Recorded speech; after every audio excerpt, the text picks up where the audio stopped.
మీరు తీర్పు తీర్చే విషయంలో ఎలా ఉన్నారు దేవుని దృష్టిలో? మీరు తీర్పు తీర్చుకుడి, అప్పుడు మిమ్మును గురించి తీర్పు తీర్చబడదు. మత్తయి 7:1. దేవుడు మీరు తీర్పు తీర్చుకుడి అని చెప్తున్నాడు. ఎవరికైనా మీరు తీర్పు తీరుస్తున్నారా? అయితే దేవుడు నీతోనే మాట్లాడుతున్నాడు. ఎవరికీ నువ్వు తీర్పు తీర్చడానికి వీలు లేదు. ఎందుకంటే నువ్వు తీర్పు తీర్చిన కొలది దేవుడు నీకు తీర్పు తీరుస్తాడని మరి సెలవిస్తున్నాడు వాక్యంలో. మీరు రోమీయులకు రాసిన పత్రిక 2వ అధ్యాయంలో చదువుకుంటే, మనుషుడు వాని క్రియలు చొప్పున ప్రతి వానికి ప్రతిఫలం ఇవ్వడానికి దేవుడు సిద్ధంగా ఉన్నాడు. మరి మీకెందుకు ఇతరులను తీర్పు తీర్చడం?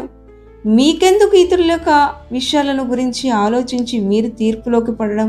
ఎందుకంటే ఏ మనుషుడు తీర్పు తీరుస్తున్నాడో తనను తానే నేరస్తునిగా భావించుకొని దేవుని దృష్టిలో పడుతున్నాడు. అందుకే మిమ్మల్ని గురించి మీరు తీర్పులోకి పడకండి.